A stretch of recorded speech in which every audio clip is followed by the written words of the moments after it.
요즘 참 말도 많고 탈도 많은 홍명보 감독. 그에 대한 폭로가 매일같이 쏟아지고 있는 상황인데요.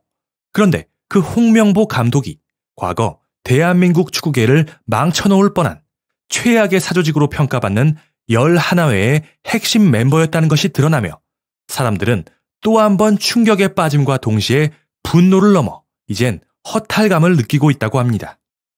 충격적인 룸살롱 논란까지 퍼지는 가운데 그에 따른 피해자가 속출하는 상황. 어딜 감히 안정환 선수까지 건드리냐는 것인데요.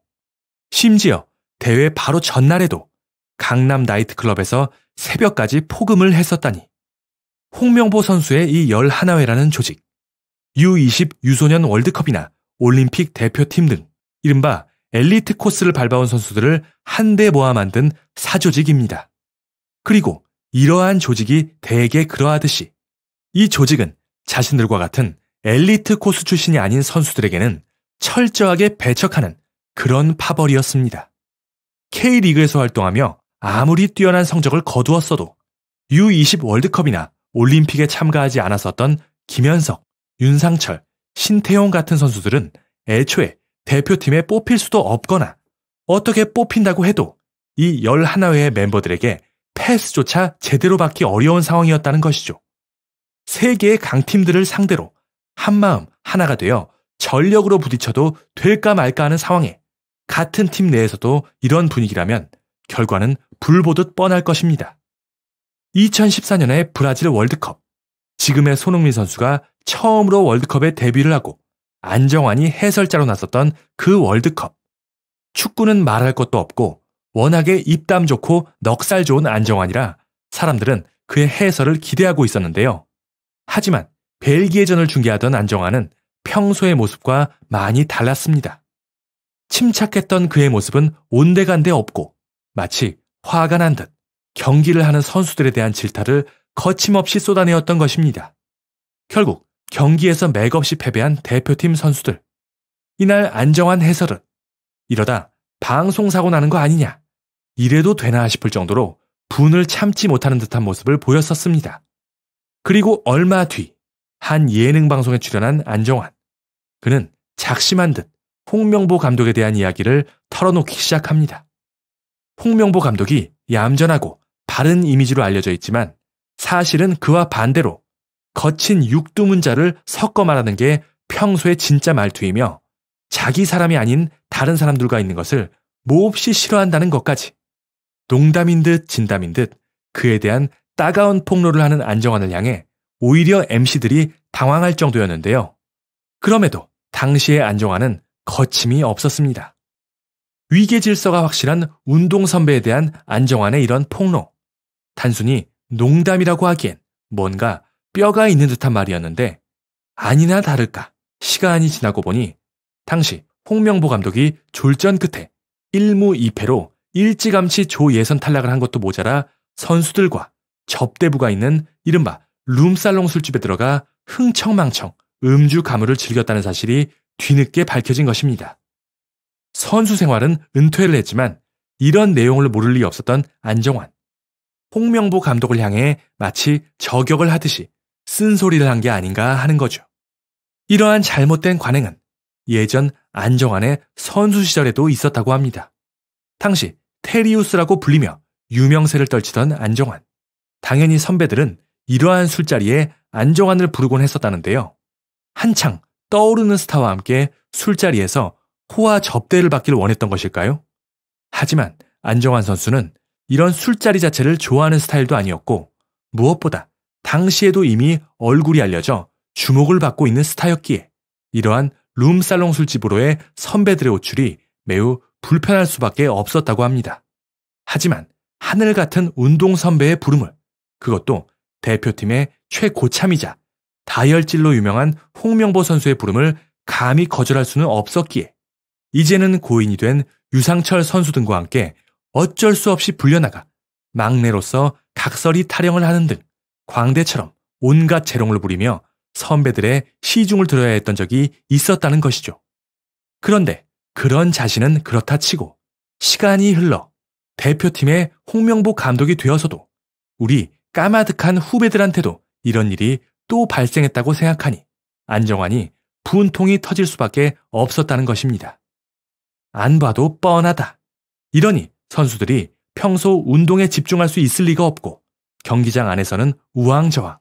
결국 졸전 끝에 1무 2패라는 초라한 성적으로 조 예선 탈락을 한 것이 당연한 결과라는 것이죠. 결국 그 책임을 물어 당시 홍명보 감독은 사퇴를 하게 되었는데 10년이라는 시간이 흘러 이번에 또 슬그머니 감독을 맡게 되었다니. 그것도 도무지 납득할 수 없는 일방적인 과정으로 말입니다.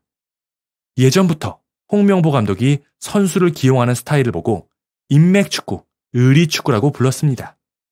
2014년 당시에도 발탁될 것이 유력했던 이명주, 박주호 등을 엔트리에서 제외시킨 채 스트라이커로서 별다른 활약을 보여주지 못하고 있었던 밥조, 박주영과 평가전에서 많은 실점을 기록했었던 정성용, 그리고 부상으로 런닝조차 제대로 하지 못하고 있었던 기성용 등을 굳이 선발로 출전시켰던 홍명보 감독.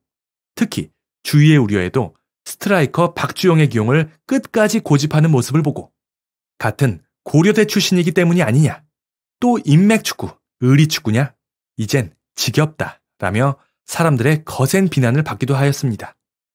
결국 말이 좋아 의리지, 무언가의 이해관계에 따른 파벌축구라고 대부분의 사람들이 바라보고 있다는 것입니다. 한 가지 재미있는 사실은 현역 시절 대표팀의 최고참으로서 카리스마, 절대적인 캡틴이었던 홍명보.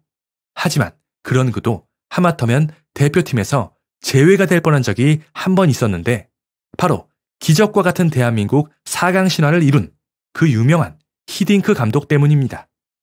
기존의 다른 감독들과 달리 그야말로 거침이 없었던 히딩크 감독. 그가 대표팀 감독을 맡자마자 그동안 만연해 왔었던 이해관계에 따른 인맥축구, 선수를 기용하는 것에서부터 선수들 사이에서의 파벌관계, 그리고 한국 특유의 나이 문화, 선후배 문화까지 그는 모든 것을 싹 다 고쳤습니다. 당시 히딩크 감독의 이런 지시에도 어떻게 하늘 같은 선배에게 감히 라며 어쩔 줄 몰라 쭈뼛쭈뼛하고 있는 와중에 당돌한 막내 이천수가 나서서 홍명보에게 명보야 밥 먹자 라고 말하면서 그때를 시작으로 팀 내 분위기가 조금씩 바뀌기 시작했다는 일화는 이젠 유명한 얘기죠. 이렇듯 히딩크 감독은 하나부터 열까지 싹 다 뜯어고쳐 손보기 시작했는데 이 과정에서 기존 축구협회 측과 상당한 마찰이 있었다고 합니다. 어떻게든 흠결을 찾아 언론을 통해서 공격하던 협회 측과 이해에 굴하지 않던 히딩크 감독. 거기에 또 밑에 홍명보 감독이 기존의 인맥 축구를 하지 못하게 되자 히딩크 감독의 반기를 들다가 하마터면 대표팀에서 제외가 될 뻔했다는 그런 비하인드 스토리가 있었다는 것입니다.